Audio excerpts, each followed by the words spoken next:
Today on the Self Smarter podcast. Sometimes it's easy for us to be passionate about the work. And not that we're not caring about people, but to be literally passionate about their development and growth. And that's when things really started to change for us. Hi, we're Danelle and Megan, the hosts of this conversation-centric podcast for leaders seeking to be better every day. Whether you choose to be a leader in the workplace, at home, or in your community, we believe the most effective leaders are equipped to not only be self-starters, but self-smarter. Hello, and welcome to Self Smarter. I'm Megan, and this is my friend and co-host, Danelle. Hello, everyone. Hello. Oh, was that a sing? Was that a song? A little bit. Boop, boop. Here we are back in Dallas. We've been in New York a lot. We have. I know. I loved having you there. Thank you. I enjoy being there. Good. Lots of compliments from people on the way that the podcast looked. Yeah. For those of you, I love that For the backdrop. 4 of you that watch us on YouTube, I'm joking. There's more than that. Just a few more. We're getting a little quite the following we are on getting YouTube. quite the following. But if you haven't seen it, we did a podcast over the last 2 episodes. Yeah.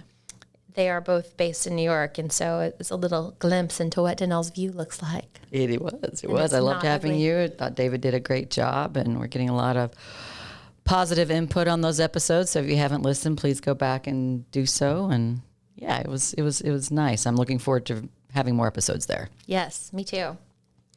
So we're back in Dallas today, We are. and I can barely see you. You're blending. She's wearing a camo. Oh, it's because I'm in camo. She's in Okay. camo. All I see is just the tree. I don't tree. see You don't see me while I'm right there here. you are. So you're back in the office. I so am. She's here. She's with our DMA team today, and we've done some rearranging around here. Yes, they Surprise! They remodeled the office. Surprise! New colors, new carpet, new paint. Yeah, and so it wasn't like that was a surprise, but what was a surprise was in my mind when you told me, oh, we signed a new lease, they're going to give us some upgrades. I didn't realize to the extent of which the upgrades, the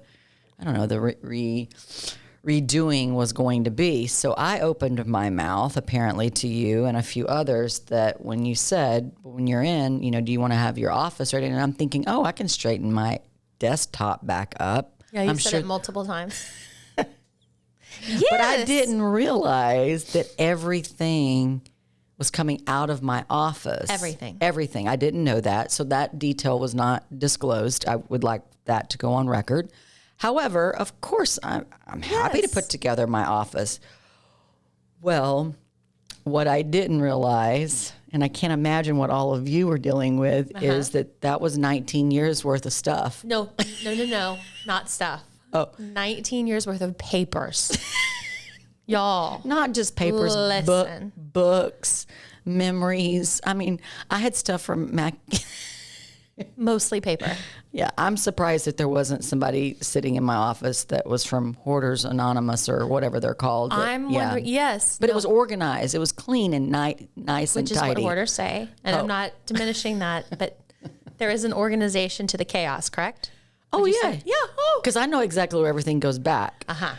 However, we are taking this opportunity to dispose of some of the Purge. decades. That's what I was hoping for when you said, look, you really shouldn't come in on Tuesday because this is yesterday, because we're putting everything back together and I don't want you there when it's a mess. And you said, no, I'll put together my own office. And I was like, really? But to her defense, she didn't know. You didn't know. No. To what degree we were talking. No, I had no idea that everything in the office had been come out. removed, but I didn't, I mean, I knew we were It's just getting fun. Yeah, it was Funny. But I took that as, let me tell you how I read that. Okay. I read yes as this humility and purge time. Like, I'm going to clean out my office from the 19 years of paperwork that I've been collecting. Y'all, I'm worried that y'all don't have paper out there in the world because Danelle has been keeping all the paper in her office.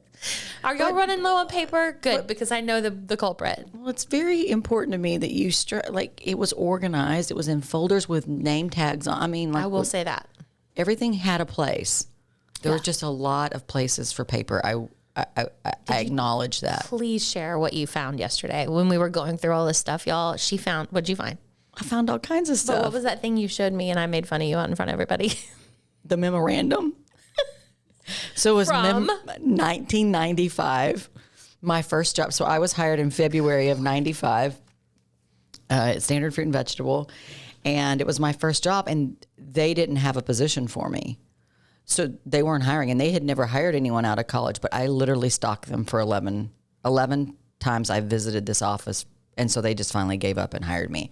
But because there was no position, and for the first 6 months, I just went around and would invite myself to help people do different things. I mean, I'm talking, which is smart, not just at the sales desk or in accounting, but in the warehouse, packing potatoes and tomatoes. And so then by August, I was waiting for a position to come together, and there wasn't one. Oh. So on this memorandum, I kept it because I wrote my own job description of the things on a memo, and it literally says memorandum. So we'll have to take a picture of that and put that on social media when this airs. I was really proud of that. But yes, I have a piece of paper from 1995. 30 years ago. So wrap your arms around that intel. Okay, so just imagine all the other things we might have found. Well, I just want y'all all to, I have sweet memorabilia from Mackie. I had every card that every employee has ever given me. That was a big box. So I just keep those things. We do. I keep those too. You did ask me that. You're like, what? You don't keep all your cards? I go, yes, I do. Yes, I do. Anyway, it was interesting. I'm very proud. Y'all have done such an amazing job. So if you're in town and want to come visit the DMA offices while you're in Dallas, please come by. We remain very proud of our space here, and I know you led a lot of the decor decisions around here, and it looks very pretty. But in our studio's back together, all shape. So thank goodness. Anyway, it was a fun day yesterday going down memory lane, and quite frankly, letting everyone in the company make fun of me. Yes, that was fun too. That was fun. That was fun. We need that every now and then. We do. Reality check. We do. All right. Well, before we jump into our topic today, let's hop to a quick advertisement. Hey, Self Smarter listeners, there's something I've been hearing lately from our podcast community that I want to make clear. While our business was founded to serve fresh food companies, let me assure you, DMA Solutions is a marketing agency that can help any business fulfill your marketing needs. We do necessary work like competitive assessments to help you gauge the marketing landscape of what they're doing versus what you could be doing. We do social media assessments to tell you how well you're doing when reaching your target audiences, and we give you a playbook for how to proceed forward. We can help you with public relations plans that will elevate your company news to the right publications and media outlets when it matters. We can do copywriting, photography, company videos, you name it. If it's marketing, we can do it for you. How can we help your business? Let me know and connect with me at info@dma-solutions.com. Okay, Danelle, today we're talking about common traits of successful leaders. And I was hoping you typically open us up with why this is important. Why is this particular topic important for our listeners? First of all, it's such a broad topic, and I think it's layered with subjective information. And so I'll just put that out there importantly. But what I up front, but what I would like to say is I think it's important because as leaders of an organization, I think when you think of the characteristics of a leader, I think when we are able to think about leadership beyond work and we start to really think about the people. So the responsibility of leadership is the part that it's easy for us at times to grasp. The responsibility of getting the work done, the responsibility of getting the bills paid. You fill in the blank of whatever your leadership role is. And for us, when things really started to change, and we'll dive into this a lot more, and we have in previous episodes as well, is when we started to think of leadership as being responsibility to progress a person. I mean, they have to be in the want. But then when you start to think of leadership as showing up in that way, and so what we wanted to do with this episode today is to really talk about that and to understand what is effective and not effective in order, obviously, to say productive and offer people a great place to work. Right. So, and I think that I'm sure there's not a person listening to this podcast that would disagree with this statement, but leaders can make or break someone's happiness in the workplace. And now, Is happiness in the workplace, and I know we just had an episode recently on that, is it 100% the leader's responsibility? No. But when we own it as a significant part of responsibility, that the way we show up as leaders, whether that's in the office, the community, or your home, we do impact the morale and the happiness of the group that we're leading, whether that's 200, or 2,000. So that's why we thought this episode would be important to share with our listeners, because it's been eye-opening for us. And so we wanted to outline some of those characteristics today. Yep. And in that episode you just mentioned, it was episode 51, where happy people work. We did talk about some research. And so I just wanted to re-elevate that because it really underlines the importance of, there's the leader dynamic, the leader and employee dynamic of responsibility almost. So they revealed, this Mckinsey report, and we'll put the link in the show notes, revealed the importance of a good leader as the reason to stay or leave their job. And the most common response was that people were leaving their job due to uncaring or uninspiring leaders. So uncaring or uninspiring. I thought that was an interesting way of putting those words instead of, usually there's like personality traits that they pull, but in this instance, that's about me. Like if I'm the employee, that's about me. You don't care about me, and I'm not inspired by you. Yes. Yeah. So diving into common traits of successful leaders, that led me to think, okay, well then what are people attracted to? What can people get on board with? And quite frankly, I was overwhelmed when I was doing research for this podcast, because I was just, you go out and you look at Forbes, you look at Harvard Business Review, HBR. I looked at HubSpot. We love everything that they talk about. Dave Ramsey and EntreLeadership Group. There are so many different ways that you could measure up a successful trait or characteristic of a good leader. So what we've done, to your point, is we've just kind of pared it down and things that we can directly relate to. Absolutely.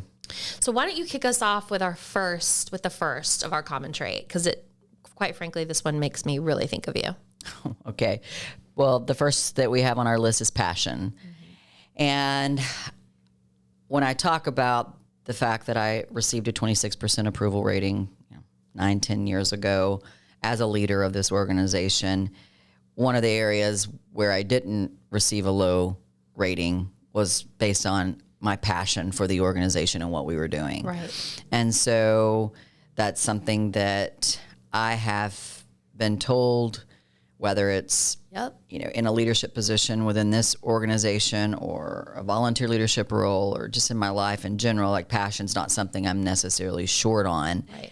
And that comes from a place of where I believe that wholeheartedly that we can make a difference.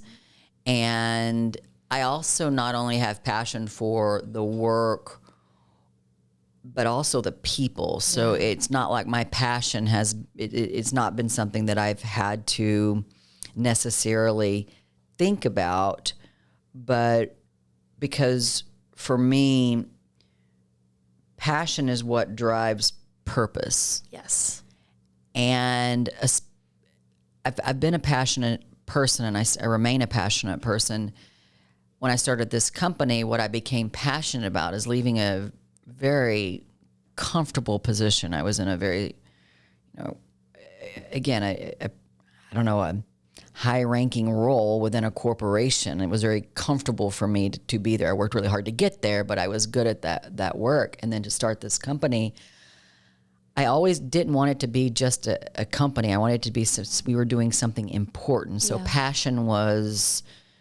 being passionate about a purpose was very important for me. And I think if we're looking at traits that make people good leaders, it's being able to be passionate about that work. And I don't care what it is. Yeah, that's right. But if you're leading the organization or the group or the sports team or the church group, right, passion is necessary for people, first and foremost, in my opinion, for them to pay attention to begin with. Right.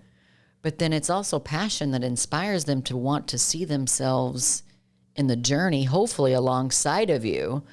And so I just believe that so much starts with passion. And what's interesting about, I believe my journey, and I think you can, I certainly want your comments on this, but being passionate about the work was never something I was short on. No.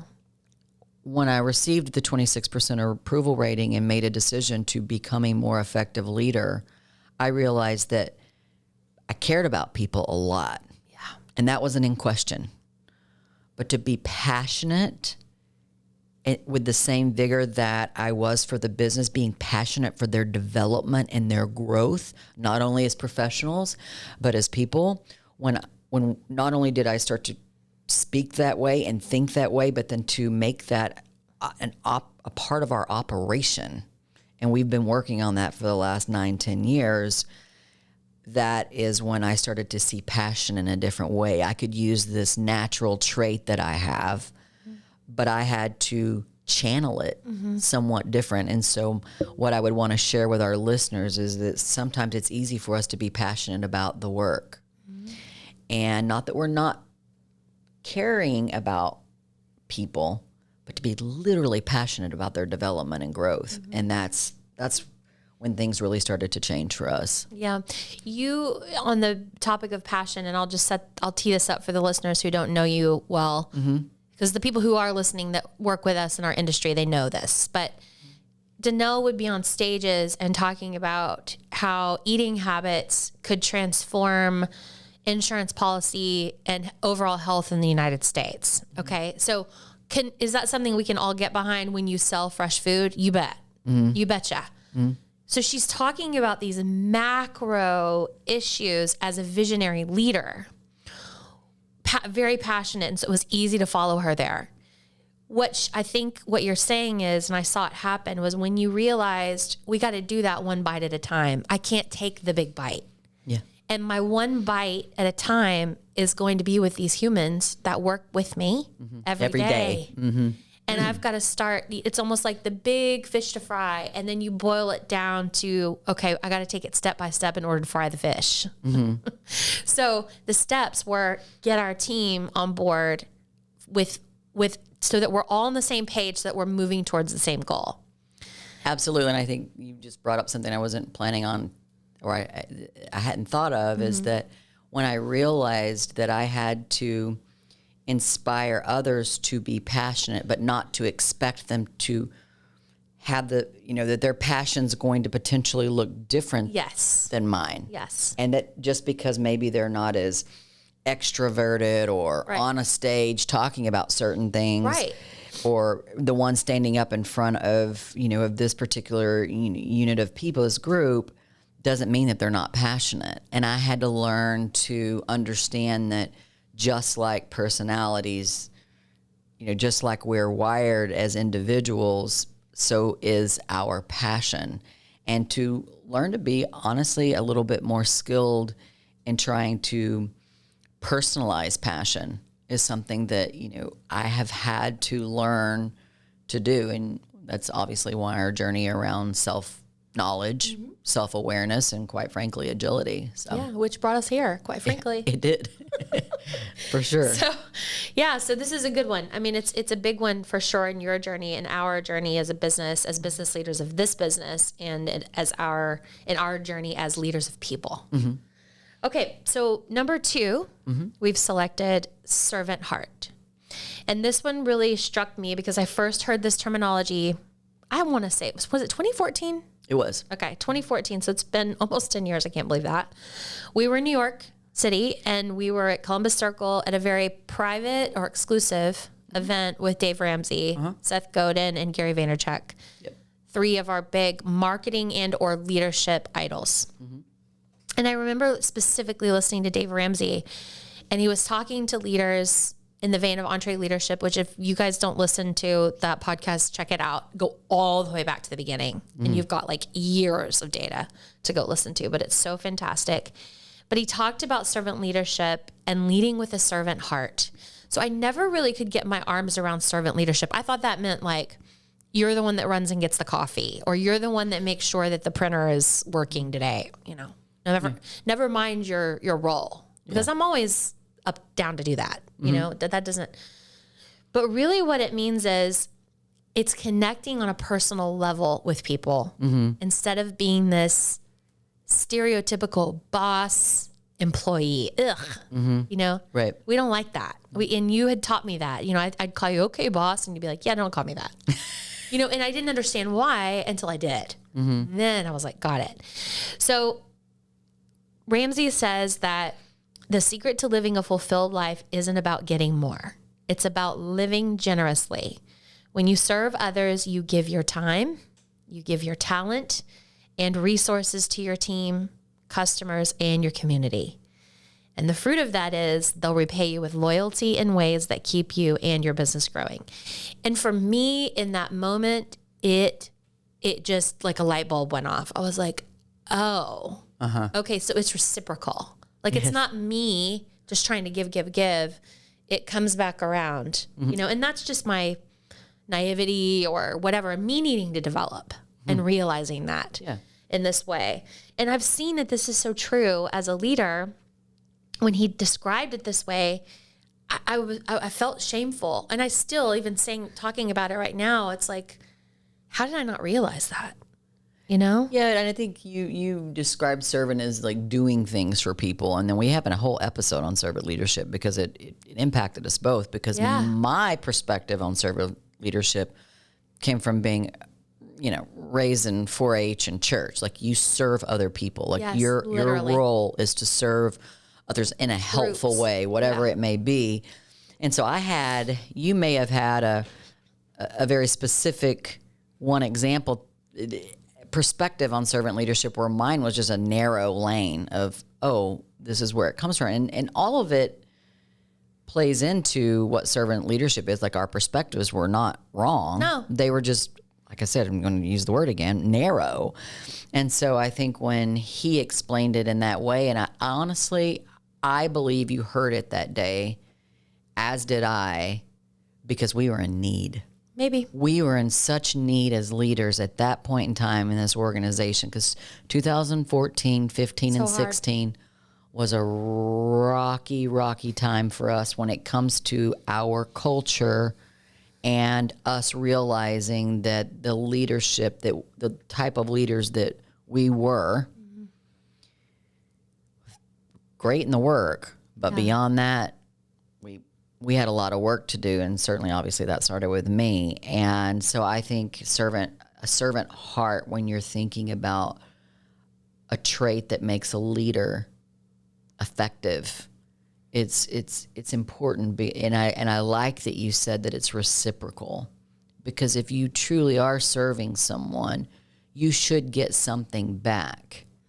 And that back being watching them flourish. That's right. Watching them themselves step into a role where they too can use their heart in the form of service. So anyway, I think it's, again, obviously it wouldn't be on this list if we didn't think it was important. Right. And it was around that time that in the last episode when we were talking with Michelle, I talked about someone looked at me in the face, an employee, and told me they didn't like me. Well, that's when, like, this servant leadership thing, I'm thinking, how do I serve this person and love them like family? That's how I think of servant leadership. Sure. I love them like family. So I'm going to have a conversation with an employee about growth the same way that I might with my son. Okay. Like, so we're all learning. Let me tell you what knowledge I can impart on you, and then let's have a discussion about it. In that moment, I thought to myself, like, I don't know that I can do that. Like, this is really hard. Well, she's making really it really hard. First of all, she had a performance problem. Then she looked you in the eye and told you she did not like you. So like, to wrap your arms around her figuratively. I love you. Anyway, you know, that's really, I just want to say that's really hard to do. But then we realized we're loving people who can't love us back. And I think the reciprocal nature of it comes back to you in that way, in the form of, I want to do this work, Danelle. Right. And when we say love, we're talking about the work, and we have deep care for people. But yeah, it's not like we're running around going, like me, love me. No. But what's interesting about you bringing that up is you referenced episode 52 where we had Michelle Wewers back on, and we had a great time in that episode. So please go give it a listen. Yeah. But I've had several people point that out to me. Like people felt odd that someone told you they didn't like you. That was a big thing. Like a stink. Well, I think it was, first of all, I applaud your vulnerability for admitting that, because that wasn't very fun to share with the group that listens to this podcast. But I think it's important, because if you're in leadership seat long enough, it's going to happen. And here's the interesting part, is that you were lucky enough that individual said the words. I know. Most of the time, it's there, and it's not being told to you. You're getting it third hand, or you're getting it through ridiculous performance, or you're getting it through a walkout. Or quiet. The quiet quitting, which we've talked about as well. Yes. So yeah, I think it's kind of an interesting. No, she gave me a gift. She did, but you would have never received it as such if you had not, whether you realize it or not, been leading with a servant heart. That's right. And loving someone enough to let them go. That's right. Absolutely. And we certainly did that. You certainly did.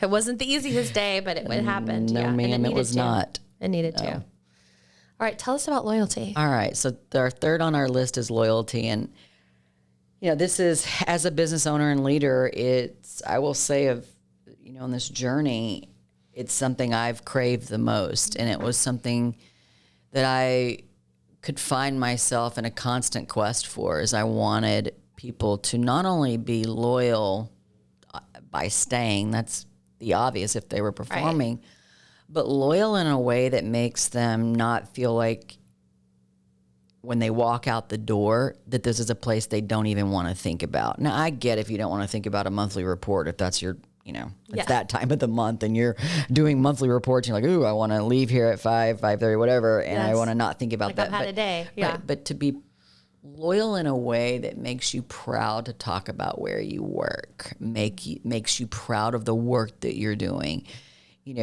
That's the kind of loyalty that I sought. And for years, I thought, well, if I just work and show people that hard work and putting in the effort and putting in the time, that would also inspire them. And it did to a certain degree. And it did for some. Mm-hmm.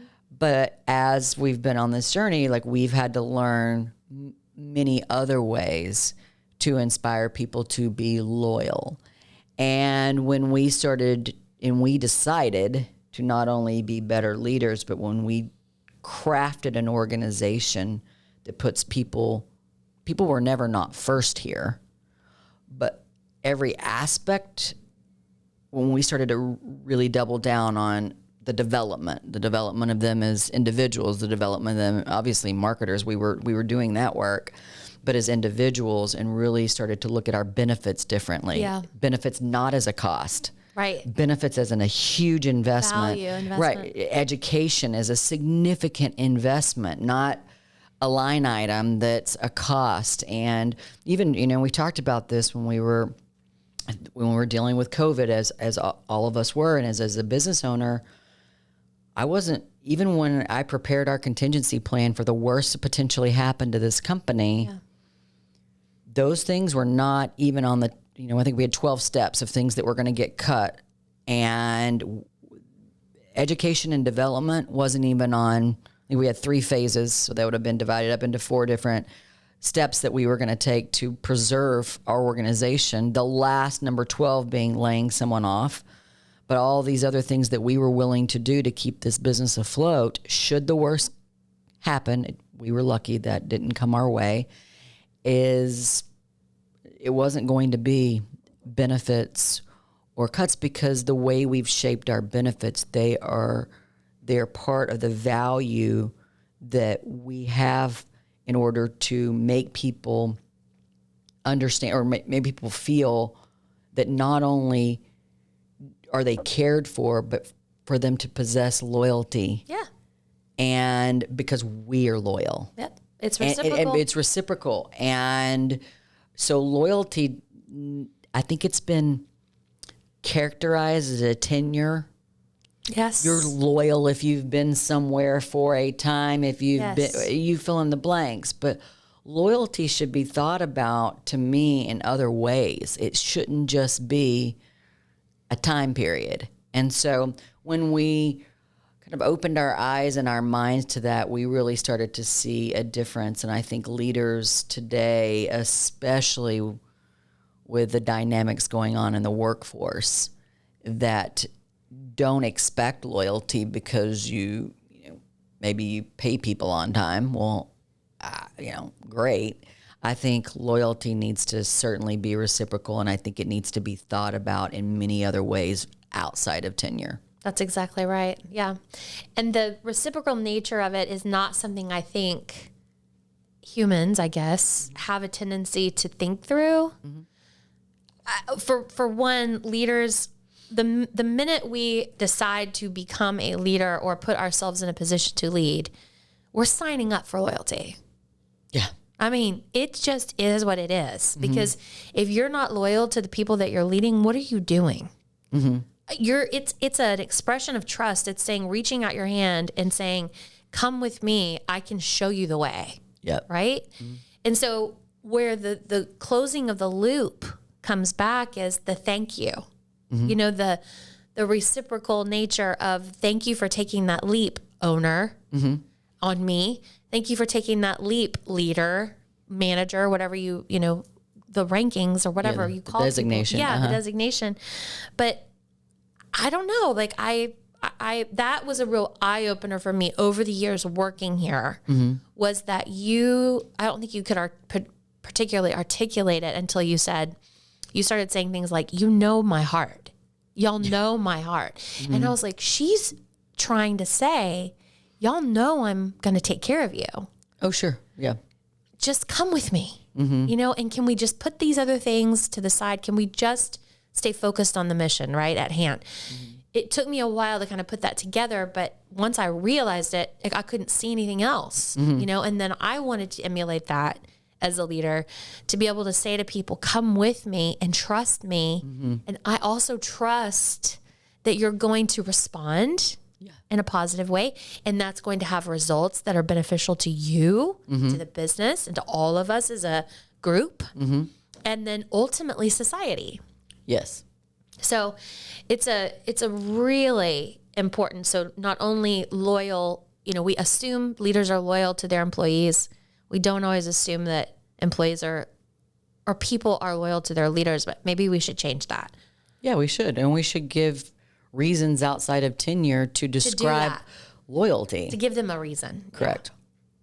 Yeah. I'd love to have some folks, maybe some more of our gens, you just said tenure, and now here I'm going to go and say that, but some folks who have been in the workforce for less than 5 years, let's say, and talk about that, like what they expected versus what they got. Ooh, that would be Wouldn't that be I'd interesting? love to explore that. Yeah, that's a great idea. Okay. Well, moving on to number 4, in decisiveness, we've just decided. So decisiveness is number 4. Decisiveness is number 4. Okay. I just thought I'd bring this up. We attended a trade show last week, and this was something a group of leaders and I had all discussed, was decisiveness. Yeah, I was kind of interested in to see where you were going with this when I saw your list. Yeah, so someone asked me, it was a 7, this person who's listening. On the Enneagram. And then she listened to the podcast. Okay. I mean, first of all, I had a lot of people talk to me. Aww. So thank you, all listeners, of you. Yes, listeners who approached me and talked to me. And you genuinely, I think, wanted to hear my opinion on things, and I appreciate that too. But someone asked me if I make quick decisions, and my answer quickly was no. I don't. I can make quick decisions. This is how I explained it. I can make quick decisions, but it's not what I prefer. I prefer to have more data and input in order to make the most logical. So for me, there's 2 different kinds of decisions, at least in my body. Okay. There's gut, which is just right off the cuff what I think, which isn't always backed by data. And then there's logical decisions that are backed by data and that are usually more fair. Yeah. So if I had my druthers, I would be given time, and that could be 24 hours. It could be 2 hours. It could be, but I'm going to go collect information in order to make a proper decision. So I explained that, and they said, thank you, because a lot of people admittedly in that group that was having this discussion were saying, oh yeah, I make quick decisions. And I let them talk and listened around, and I said, do you think the best decisions? And they paused, and they were like, yeah, actually I probably could have expanded on that. I go, right. So it's different for everybody. Decisiveness, just be decisive at some point. Right. Right. But looking at yourself, listeners, and thinking about, am I able to put myself in a position of confidence? Like, am I confident enough to be making decisions? And are people going to trust me because of those decisions? To me, that's the outcome of decisiveness and healthy decisiveness versus unhealthy. Yeah. I also think that decisiveness, because I've thought about it since I was preparing for this episode, and it's no secret my decision making by and large is I have a gut that screams. So my gut instincts. And so I could probably be, in comparison to you, someone who makes decisions a little bit quicker. Yeah. In the past. Right. Now, it's a little bit different season for me. Yeah. But the thing I started thinking about, how do we nurture decisiveness within leaders? And I think environment has a lot to do with it. And I think we used to be an organization that was fearful of failure. We used to be an organization where we didn't have a lot of room for mistakes. And then no one wants accountability for that. That's right. So when you can foster a culture or an environment for the group or the company or that you're leading, and there's an element of acceptance toward not everything has to be perfect, you're going to then create the opportunity for decisions to be made, a bit quicker. Now you can also be an example, much like you are, that says, well, okay, we're going to make this call. Do we have anything that supports this decision? So again, back to the data or whatever it may be that leads that effort. But we're, a creative agency. So sometimes it's quick. We don't get the opportunity to have a lot of data. Sometimes we're leading a charge. Right. So there's no data. We're trying something for the first time. And so there's just a lot of interesting things that come into play when you're talking about decisiveness as it relates to innovation or as opposed to operations, where you probably have plenty of examples or data to back up a decision. So I just think that decisiveness, I like that you included that, because I do think it's something as modern day leaders, because that's what we're trying to elevate, is that decisiveness is something that should be cultivated, and it should start with us. It's thinking about almost evaluating yourself. Do I make decisions quickly or do I not?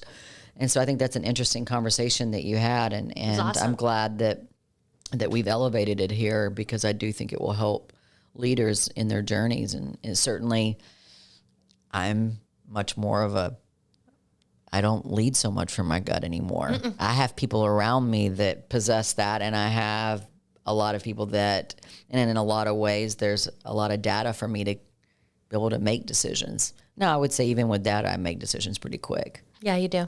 But I also think it comes from the fact of I failed a lot and I survived. Yeah. I've made a lot of mistakes. Yourself, and that's good. It's okay. We'll figure it out. Yeah. And What's the worst that can happen? I've watched you evolve in that way. Yeah. I mean, listen, I'm the first one to ask you for an exception or a quick decision. Like, hey, let's do the, you're the one that was like, let me think about it. Let me think about it. Maybe just send me an email with the facts, and then let me think about it. I had to learn to do that, though. I loved it. Yeah, but I had to learn to do that. I was like, yes, give me an opportunity to tell you the facts. Because then I got obsessed with you saying yes. How do I make her say yes?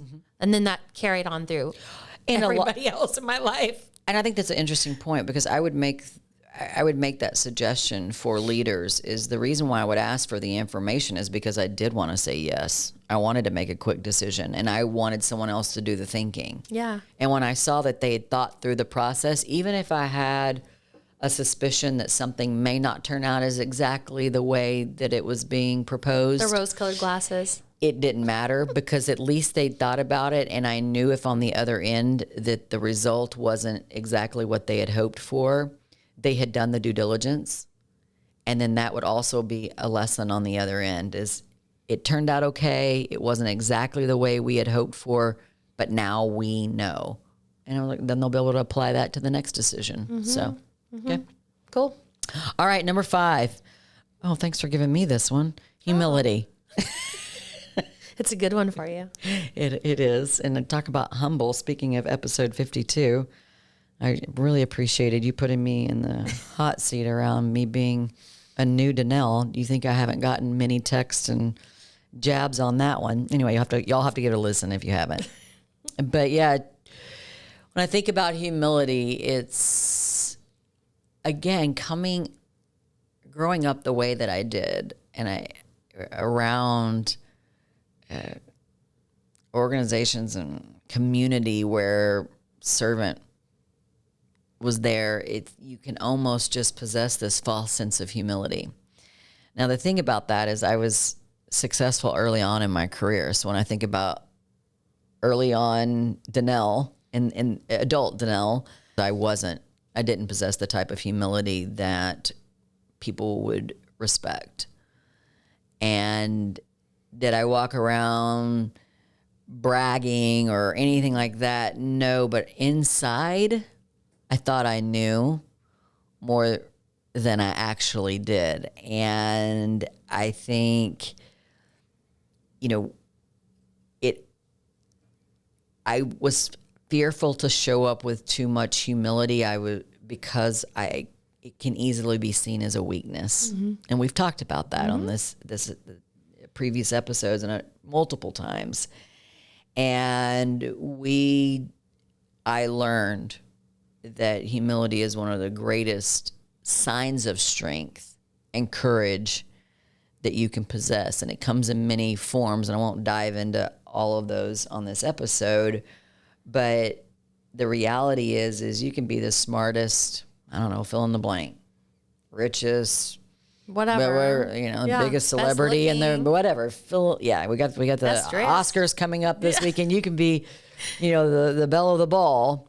At the end of the day, it doesn't matter if in your heart or the way you're showing up beyond the obvious things, to not be thinking about other people and how you can use those strengths to build other people up. And so, or again, and you can again fill in the blank there too, but humility it's when you are able to train your mind and your heart to think of we versus me. Mm-hmm. And I will say, and I want leaders, I want you to hear me, it's sometimes hard to not think of me when so much responsibility is on your shoulders. Because sometimes lack of humility comes from the fact of I'm the only one that can do this. We also talked about that in 52. You and Michelle were very vulnerable on that episode about your struggles with, I want to solve things. In fact, that's your 2023. One of your goals is to quit being the sole problem solver in the groups that you lead, to include your community work, to include your family. That's right. You got a 16-year-old son who needs to learn to solve some stuff for himself. I love you, Coop, but that's the dang truth. Yes. If you're listening, buddy. And I think that it can be a false sense of humility when we don't allow others and when we don't speak in the we. And so it's an inclusive thing. It's also when you're relinquishing. Absolutely. And I think we think of humility as being all ego, this egocentric thing. It actually isn't. And the more you study on humility, and you want to pick up a great resource, go to Atlas of the Heart with Brene and her studies. She's the one that helped me see humility in a little bit of a different light. Because if you had asked me all through those years when I wasn't possessing a lot of humility, I wouldn't have told you I wasn't humble. Of course. Of course. Yeah. So, but when I understood really I don't even know if it's the mechanics, but the nature of humility, mm-hmm. and how we can easily get a false sense of it. Mm-hmm. When I started to really understand it on a different level, then I was able to shape those moments when I could either be humble or not. Right. I could identify them, not shape them so much, but I could identify them so I could course correct. Yep. And that's really what I want to share with the leaders listening, is that I'm sure most of you, no one wants to raise their hand and like, I'm not humble. The truth is that you can actually be, not as humble as you should be in any given moment. So it's being aware of when those opportunities or when those moments happen. I think That was a bit of a rant. Sorry no, it's good. Because it hits close to my heart. It does. Yeah. And I'm thinking about you, and what I'm about to say relates to one of your idols that I've never realized. I think you and I have probably talked about this over the years, but Dolly Parton does not look humble. No. If you're just judging a book by its cover. Superstar, amazing, gifted, talented. Look at her. I mean, she doesn't make any bones about her appearance and the way that she wants to look. Mm-hmm. And that's what she's known for, or at least 80s Megan. That's what I knew her for. Mm-hmm. But now, everything that comes out of that woman's mouth is humble. Right. And it's usually not about her.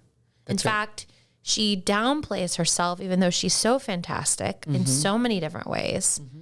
She puts the win on someone that's helped her. Mm-hmm. She puts the win on people who don't have, that she wants to help. Right, the underserved. Mm-hmm.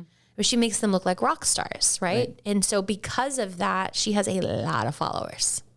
She's used humor and humility to literally shape her career, her stardom, her success. And she's possessed that in spades for as long as I've known her. And she's been a good, and you know, in one, I didn't know which my two idols you were going to bring up, because you could have plugged in Brandi Carlile too, but it's Dolly Parton for sure. And I can guarantee you Brandi pulled from Dolly Parton as she was shaping her persona, her public persona. Because I believe that both of these individuals had this personally. But then when you're in the spotlight, it's not just a show. Right. Yeah. And they happen to be public figures. Yes. But for those of us leaders who necessarily aren't public figures and are in this leadership seat, we still have to possess those things. You do, yeah. And so I think a lot of us feel the need to be the smartest, to be the one in the know. And yes, aptitude matters, but to not think that you can't learn something from someone else, and that you can't invite yourself to be humble enough to ask thoughtful questions. So again, when we think about humility, it's not all shucks. No. It's not that. It's being conscious of really wanting others, wanting to learn from them, wanting to know more about them, wanting to give them the opportunity, wanting to relinquish control so that they can have an opportunity to experience responsibility. I mean, there's a lot. We could probably do a whole episode. Have we done an episode on humility? I don't think so. We've talked about humility, but we've not done a whole. Because it's one of those things that it doesn't get discussed a lot. We don't dive deep enough into it. We're like, oh, you're a leader, be humble. Right. Don't brag about yourself, be humble. This is my favorite, check your ego at the door. Check your ego and at then the that door. makes you humble. No, not truly. No. It goes far beyond that. So again, I think you almost have to trust. It's an exercise of trust, humility. Well, yeah, a lot of these traits are. Yeah. But I trust you not to judge me if I don't know the answer, or if I'm asking you a question and you don't realize it's a thoughtful question. Like I'm trying to formulate an opinion here versus actually trying to get to anyway. Yeah. It's a form of trust. Yes. Let's do that. Yeah. Episode on humility. Yeah. Jordan, pencil it in. And then our last, and certainly not least, I mean, y'all, we could build out a list a mile long that we'd never get through, and y'all just be listening and listening and listening. But we had to narrow it down. And so our sixth and final is influence. And we talked a little bit about this in a previous episode. I can't remember the number right off the top of my head. We're doing so good with numbers. I know we did. And then I was going to also say about Dolly. Danelle did a whole damn podcast on Dolly. Which I'm still. I want to say it was like 18. It was in the teens. I'm very bitter about it because no one listened. Well, I listened to it a lot, but not a lot of others did. But if you're excited about what we just talked about relative to Dolly and humility, please give that one a listen. Just go back in the archives. There's some good ones. I literally think this is like the 5th episode where I've whined about how Dolly Parton's episode didn't get. I'm sad. And you know what though? The numbers did tick up a little bit. Thank y'all. It's probably Jordan and Jesse going, and David like, well, I wish he'd shut up about that episode. So they're probably just turning it on and letting it run. They're like, I'll just let it run. Yeah. All right. Influence. Okay. We love to talk about this one because it was Oprah Winfrey who I heard say once, you can't be a leader if you don't have people willing to follow you. And it was during that time, I can't remember what book it was. It wasn't a book. It might have been Things, or What I Know for Sure. Mm-hmm. But if you can't be a leader if you don't have people willing to follow you. And she would say this to professional people. So I heard her say it in the book. I studied Oprah for a long time. She did. She was on an Oprah train. I was on a train. Mm-hmm. From a leadership perspective, but also an influence perspective, because can you think of a bigger influencer? She's pretty big. Okay. And this statement really stuck with me. I realized in that moment, if I wanted to be an effective leader, I needed to earn the power of influence over others. And I don't mean that in a creepy way. Right. What I mean is being aware of how my speaking to people or my suggestions, my strategic ideas. I mean, it goes down to customers too. Mm-hmm. How was I going to get them to follow me if I was going to lead them mm-hmm. them in their marketing, lead them in their careers, lead a business, lead an industry initiative. Mm-hmm.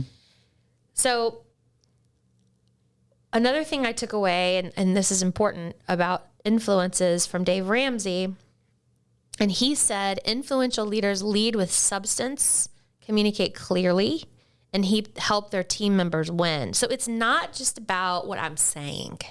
Mm-hmm. It's also about what I'm doing. So if I'm going to lead with influence, I'm going to say it. It's like you with passion. I'm going to say it passionately. That's influential. Mm-hmm. Now I'm going to do it. And I'm going to show you how to do it. And we're going to go on this journey together. That really stuck with me. Back to the humility you talked about before, people aren't drawn to arrogance. Right. They're not. So mm-hmm. if I'm trying to influence, humility is going to be important because I mean, why are people arrogant? It's so interesting. Well, and this is a whole another episode. Jordan, we're just coming up with all kinds of opportunities.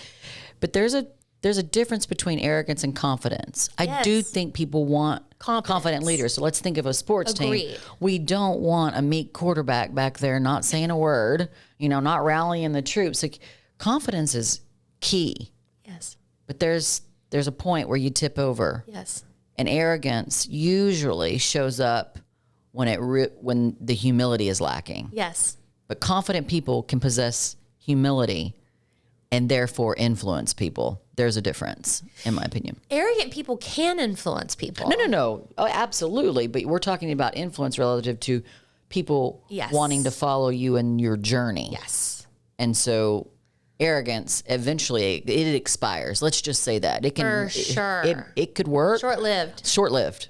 Arrogance, yes, I like it that way. But charisma mm-hmm. and character mm-hmm. live on forever. And that's like the living it out, showing people mm-hmm. I'm going to be an example. I mean, tall order, quite frankly, because we're all human mm-hmm. and we all make mistakes. It's owning it. Yeah. And all of that builds that muscle. Really, influence is kind of the outcome of all these things that we've talked about. Mm-hmm. The decisiveness, the humility, the passion. Influence is kind of the capstone of, they're following me. Mm-hmm. I need to keep doing that. Right. You see it in that way. You see it in performance output. You see it in personal growth of the individuals you're leading. You see it in business growth. Mm-hmm. Or you see it in hard times when we all have to get through this together. Yep. Can we do it together? Well, your influence is going to sure show up. Yeah, and it's interesting. I love the way you just described that a lot, because in my season, mm-hmm. Sometimes leadership, sometimes you're in front of the pack because we're going somewhere we haven't been. Sometimes you're next to them because it's multiple people are it's necessary for multiple people to be leading a charge. Well, my season, I'm kind of not in the back, but if I love visuals, y'all know that I am a visual person. I can see that my influence has impacted this organization, even though I'm not leading it day to day. Absolutely. That couldn't have been the case 10 years ago. I had not earned or fostered that particular aspect of my leadership. The business was in great shape, but the culture was not. And so now I can look, because people ask me all the time, like, aren't you nervous? Like, aren't you, I don't use the word influence, but the way you've described it here and what you were saying, I can see that it's my influence has impacted this organization to the point to where I don't need to be involved with the day-to-day, because I've set the course, and now I have trust in the people that are leading this charge, and y'all are doing it your own way. Like, I don't know that I would have picked out this color of carpet. No, I'm just kidding. That was I know. Silly example. It was risky. It was risky. I told you it was a risk. And I just want to know. Yeah. I just want y'all to say, for the record, they painted over my Dolly Parton quote, but that's coming back. Something's coming back. Okay, that's a sidebar. But anyway, that was a little ouch. I know. Anyway, and my Brene. It was a mutual decision of pain. I trust, though, that the work that we've all put in, and me individually as a leader of this organization, the influence that I've had on this organization, I can see it manifesting itself in a positive way. I agree. So your influence certainly flows in my veins. Wait, are you talking about the wine? Yes, I have a twist, but I hear your voice a lot. And that's legacy. Influence equals legacy. Mm-hmm. Absolutely. All right. What if we turn this episode on its ear? Oh. What if what are some common traits? And I think we can do a whole podcast on this. Okay. What if we talked about common traits of unsuccessful leaders? What would you say? Well, there's a lot of them. I think you have one you have it stuck on your desk. Yeah, there's probably a few. But I would say, the obvious is, if you want a successful business, if you want a successful even nonprofit business, you have to know how to manage money. Yes. And I think a lot of people, and I've learned this, have a poor relationship with money. You've always told me that. And I believe it definitely starts. It's a nurture thing. And so I think that good leaders have a good relationship with money, and I would encourage you that there's plenty of smart money people to help you and resources to help you learn those things. I had to learn it the hard way. I made a lot of poor money decisions, not like the kind that breaks the bank, but I didn't understand how you didn't understand business money works. I knew my own personal finances, and again, Drew's a financial planner, so having him by my side for 20 plus years is, certainly that's something that's helped shape my understanding of how money works. But I would say from a business perspective, it's critically important. So if you are a current leader, or if you're aspiring to be one in your organization, again, we believe here on Self Smarter Podcast that leadership is a decision. Mm-hmm. And it's really, it's not something that's designated by a title. But I would say, if you can learn how the money of your business, the group that you're working in, aspiring to lead, or currently leading, how it functions, I think that's important. But I think unsuccessful leaders, especially those of us who are in roles, say you're the, marketing manager or the CMO of an organization, you may just be like, oh, I only care about my marketing budget. Yes. Well, I'll give you some very free, important advice. You won't go far if you don't understand how that money was even formed into that budget. So I think that the unsuccessful leaders don't have a good relationship with money, and they don't even try. Agreed. So I think that that's important. Lack of integrity, telling the truth is important. And I think sometimes it's not even an untruth, but sometimes I'm fearful to speak about that topic because I don't know everything. Right. I'm afraid to say I don't know. And sometimes it's like I'm going to shelter what I everyone. Yeah, I had this conversation at a young, incredible, and she's one of our big listeners on the on the podcast. And out of nowhere, 40 people were laid off from the organization. Now, organizations have to make those decisions, and so the layoff, even though it makes me cringe, the layoff isn't the problem. Now, I haven't dug into deep with her on this conversation. I'm looking forward to speaking with her soon. But it was a surprise. Yeah, that's painful. And so, I don't have enough context to really critique that particular thing. But I think as an organization, why isn't there more discussions around the organization's not doing well? And if these things don't happen, here are the next things. Here are the things that you can expect. And I think some organizations don't do that because they're afraid people are going to run out the door. Well, if you have a healthy culture and you have a healthy organization, I believe, and I've witnessed it firsthand, that if you tell the truth about what's going on and you say, here's our plan for turning this thing around, people are going to want to turn it around versus going to this, well, I'm going to just start looking for another job. And if they are, it was time for them to leave anyway. Yeah. But if the culture is healthy one, you can use the truth even in a dire moment to be a motivator. So I'm not going to talk about unsuccessful leaders, the kind that just lie to lie. That's a given. This group of listeners is smarter than that. But I'm sometimes saying sometimes the sheltering the truth can cause so much mistrust in an organization beyond just the blatant lie. Right. So I think lack of fortitude, and that kind of goes hand in hand. It does. How to handle hard times. I think that, if it's a difficult time in an organization, or you are dealing with a challenge and the leaders you're just falling apart, unable to communicate, or complacent, complacent, or worse, verbally just, throwing your weight around through aggressive language and those type, not healthy, and which ties into the next one as well, as bad communication, just not being a good communicator.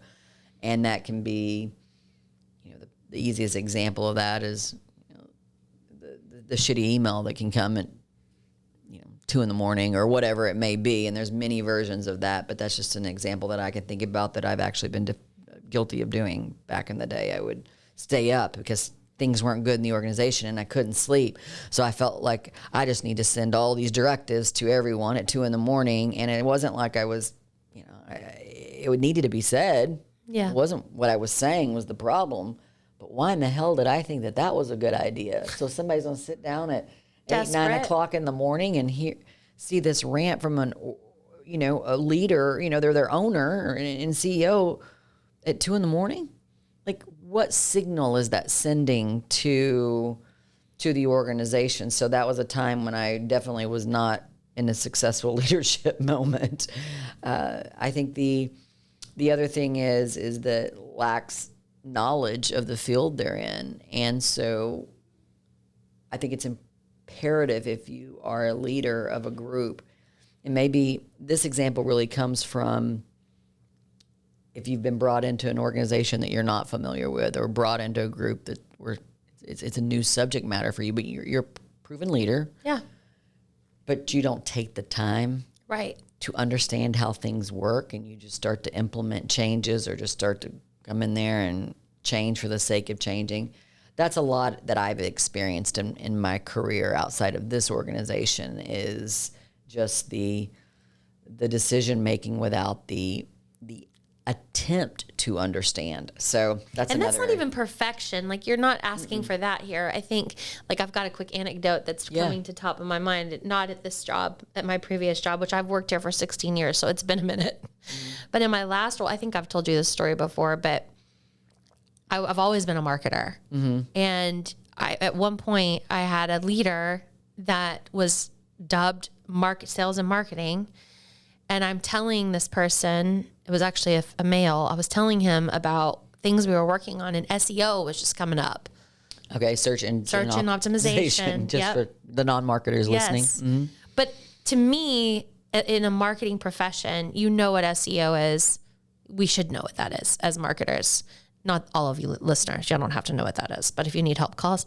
But but I assumed and I expected as a young marketer that he would know what I was talking about. Well, I kept talking and he goes, "You're going to have to back up. I don't know what that means." Mm-hmm. That was just one instance, but that carried on and on and on to the point where I didn't respect him as a marketer. Right. So it was a good way to fail. Mm-hmm. Instead of just saying, what's SEO, and then help me understand that more. And then the next time I said it, he would have done some research potentially on it. Oh, you're saying, I thought you meant different. You're saying over and over again, he kept asking you what SEO was. So he wasn't listening, A. B, he wasn't even doing some homework to think. And we're in charge of it? Yeah.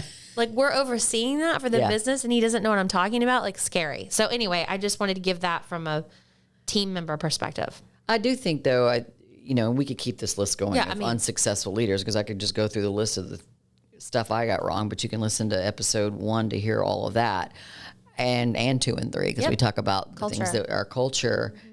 I do think that this could be another episode though where we could dive into things a little, this particular topic a little bit more because what I would hope is that, not what I'd hope, but what I've learned is that some of this stuff that can make us not the most effective leaders, some of the things, some of that, whether it's actions, a lot of times it comes from unconscious behavior. Yeah.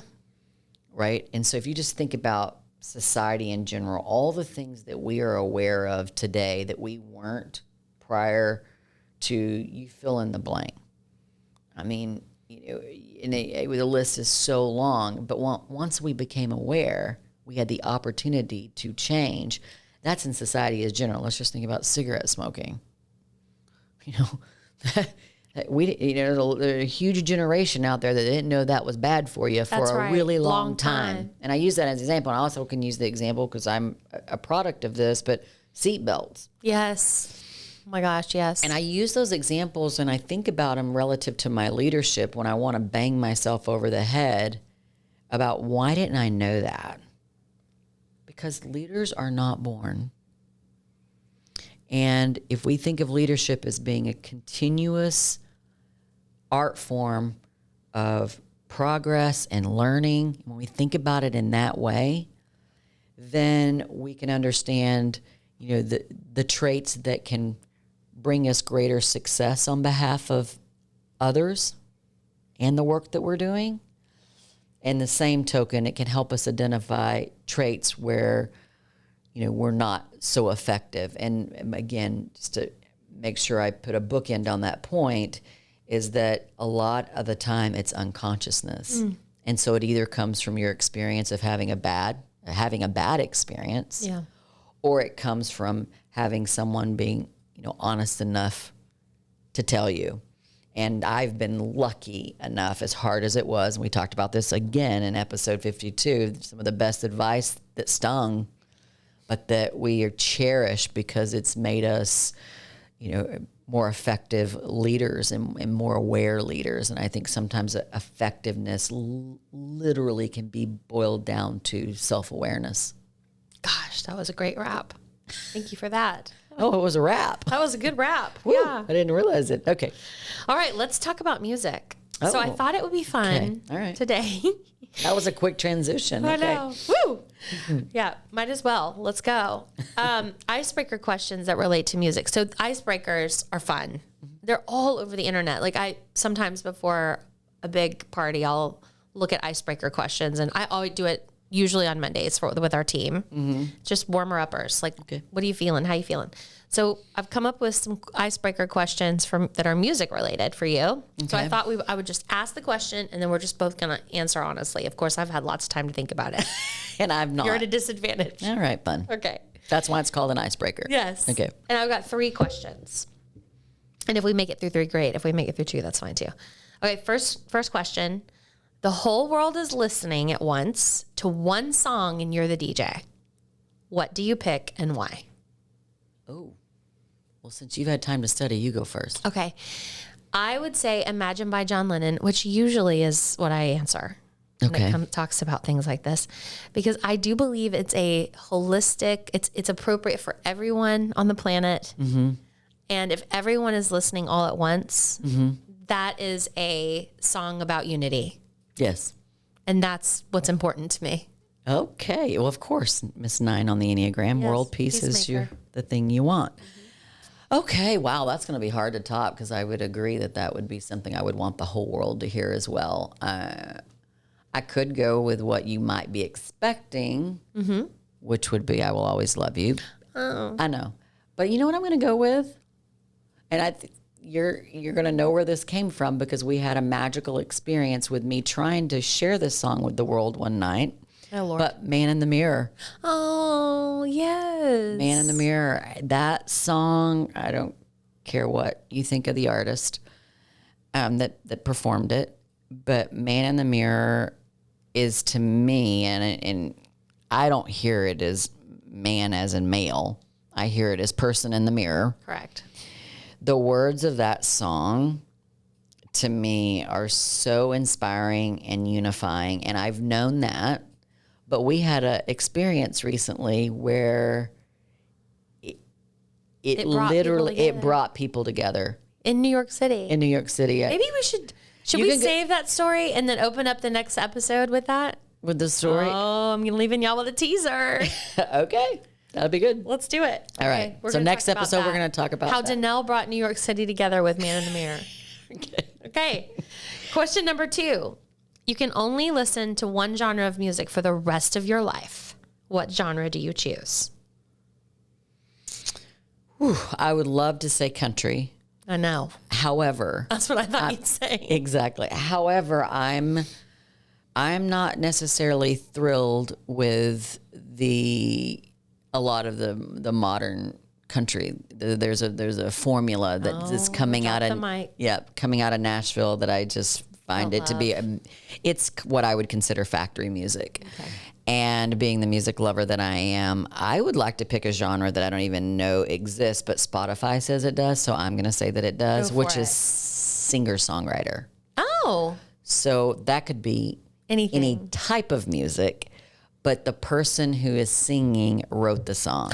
Oh. That's what singer-songwriter. So by the way, if y'all have Spotify, you can pick. I love that. You can pick singer-songwriter country, singer-songwriter pop, singer-songwriter love songs, singer-songwriter soul music.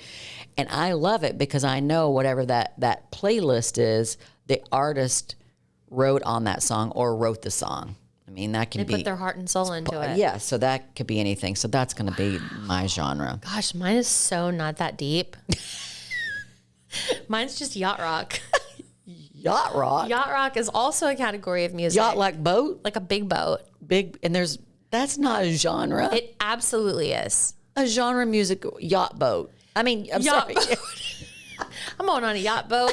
Yes, like in Fleetwood Mac falls into that category. Eagles. Okay. Christopher Cross is a big one. Chicago. Are you sure you're not talking about like the 70s, 80s? Mm-hmm. It's not a decade? Mm-mm. Okay. Maybe I'm going to give it a listen. Yacht rock for sure. You're going to jam. All I think about is. You're welcome. Sailing. Yeah, Sailing, Christopher Cross. Oh, that's Christopher Cross? One of them. Okay. Yeah, that's one. Right. That would be a part of a playlist. Okay, well, for the record, the music I listen to on any boat, whether it's a yacht, which is not ever often. Ever. Would be Kenny Chesney boat music, but that's different. Heavy eye roll over here in my seat. I'm always like, the guy that wears the tank tops. She knows who I'm talking about. Okay, Whatever. It's him. Okay. All right, and then the third question, do you still listen to the radio? Hell no. No. My answer is no as well. That was an easy one. Easy. Why? Why would you? Sorry, radio people. Well, I mean, is there still music on the radio? Yes. And a lot of commercials as well. Well, because I'm in Dallas and I get into Drew's car and it's just sports talk. Yeah. Well, yeah, there's that. Well, I just thought it was news and sports. I didn't realize that there were actually. There's still radio stations. In fact, we have one above us on the 11th floor. Okay. Of our building. Well, but the answer for me is no. No. Unfortunately, no. Fortunately, depending. Mm-hmm. Do y'all still listen to the radio, listeners? Yeah, let's take a poll. We'll do a poll. I don't know what we're going to do with that. Must know. I don't know what we're going to do with that data. Well, we can give the results in our next music moment. Oh, okay. Sounds good. Yeah. All right, y'all. Thank you for hanging in with us today. I hope you took away a lot in terms of common traits of successful leaders. I'm sure you have different ones. We're going to put some resources and juicy nuggets in the show notes. Please tell a friend about our podcast. And thank you to those of you that already have. I heard a lot of that. I'm told my friends. Thank you for that. We appreciate it. And until next week, we send you into this week with grateful hearts. Goodbye, everyone. As always, you can connect with us on Instagram and Facebook at Self Smarter Podcasts. You can also leave a rating or review if you enjoyed what you heard today. Not only does this mean so much to us, but it also helps other leaders and future leaders find our community. Thank you for taking time out of your day to join us in becoming Self Smarter. This podcast is produced by Snacks Media, and music is from a free platform. Well, that is until Brandy Carlisle reaches out to us to write the original score for our podcast. Friends, have a great rest of your day.